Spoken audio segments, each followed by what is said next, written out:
Anda telah mengunduh podcast yang dipaparkan oleh Pendeta Dr. Erastus Sabdono ini dari truth.id/voice. Selamat mendengarkan podcast ini. Shalom saudara, kebenaran hari ini berjudul ketepatan frekuensi. Pernahkah saudara memanah? Pernahkah saudara memanah? Kalau panah yang profesional itu tidak ringan ya. Itu berat, ya, tidak ringan ya. Berat saudara. Kita tarik tali busurnya saja terlalu berat. Kadang-kadang wanita yang tidak memiliki tenaga yang cukup tidak bisa ya. Karena berat tadi itu. Karena nanti anak panahnya tidak sampai ke target. Ya, karena jadi kalau wanita tidak memiliki tenaga yang cukup tidak bisa. Ya. Anak panahnya tidak sampai ke target. Harus ditarik kuat baru dilepas dan meluncur sampai target. Narik saja sudah berat, apalagi membidiknya. Ini masalah yang berbeda. Hidup ini seperti memanah, ada target yang harus dituju. Nah, bagi orang percaya, ya, sebagai perlombaan yang wajib adalah memiliki iman yang sempurna seperti Yesus. Ini targetnya, saudara. Ini targetnya. Perlombaan yang wajib ini adalah memiliki iman yang sempurna seperti Yesus, yaitu hidup dalam penurutan terhadap kehendak Allah. Jadi ini merupakan memanah itu seperti perlombaan ya saudaraku. Bagi orang percaya sebagai perlombaan yang wajib adalah memiliki iman yang sempurna seperti Yesus. Ya, memanah itu seperti perlombaan ya. Ini pasti dialami atau harus dialami orang percaya. Harus dialami orang percaya. Bagi orang percaya, hidup ini seperti memanah sebagai perlombaan yang wajib. Jadi tujuan hidup kita itu Yesus. Artinya bagaimana kita memiliki iman yang sempurna seperti Yesus, saudara. Ya. Bagaimana Yesus menjadi tujuan hidup yang satu-satunya. Kalau Yesus menjadi tujuan hidup, saudara, sama dengan Allah adalah tujuan hidup, yaitu melakukan kehendaknya dan menyelesaikan pekerjaannya. Dengan demikian target yang harus dicapai adalah Tuhan. Target studi, target bisnis, target rumah tangga, target keluarga, dan target apapun itu tidak melebihi target Tuhan. Target yang paling jauh adalah Tuhan. Artinya semua kegiatan yang kita lakukan itu demi mencapai target terjauh tersebut, yaitu Tuhan. Yaitu Tuhan. Harus selalu kita ingat bahwa mencari uang itu lebih mudah daripada mencari Tuhan. Tetapi banyak orang berpikir bahwa mencari Tuhan itu lebih mudah, sehingga orang mengulur waktu, menunda-nunda, bahkan menganggap remeh hal tersebut. Ya. Menganggap remeh hal tersebut. Sehingga saudara, yang terjadi saudara, sikap itu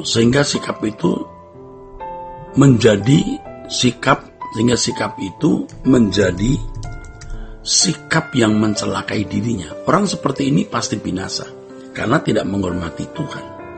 Orang-orang seperti ini tidak menjadikan Tuhan sebagai tujuan. Harus diingat bahwa target yang paling jauh itu Tuhan ya. Kalau kita tidak mengerahkan segenap tenaga pikiran ya kepada Tuhan ya, kepada atau untuk Tuhan, maka tidak akan sampai. Tentu pernyataan ini bukan berdasarkan sembarang kata atau pikiran. Ini adalah firman Tuhan. Firman Tuhan jelas mengatakan agar kita mengasihi Tuhan dengan segenap hati, ya, jiwa, akal budi, kekuatan. Ya. Nah, dari hal ini nampak jelas bahwa Tuhan menghendaki agar kita mencari Dia, dan untuk menemukan Dia harus dengan segenap hidup, saudara, ya, dengan segenap hidup. Saudaraku, Tuhan tidak cukup hanya dipikirkan, dipelajari secara nalar, dipercakapkan, didiskusikan, apalagi diperdebatkan.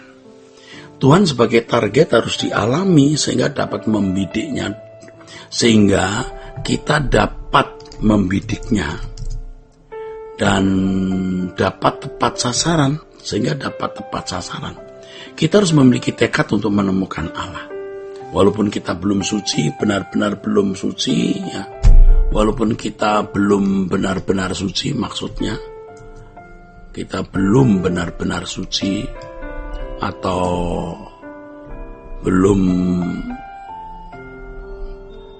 belum tepat benar ya. Tetapi saudaraku, ya walaupun kita belum benar-benar suci, tetapi kita harus nekat, senekat-nekatnya bisa hidup tidak bercacat, tidak bercela. Senekat-nekatnya untuk bisa hidup tidak bercacat, tidak bercela. Pasti suatu hari kita akan sampai pada tingkat itu, ya, kesucian itu. Tingkat kesucian yang Allah kehendaki. Suatu hari pasti kita sampai kalau kita serius mulai sekarang. Ini bukan hal yang bisa dipercakapkan, saudaraku. Ini bukan hal yang bisa dipercakapkan, ya.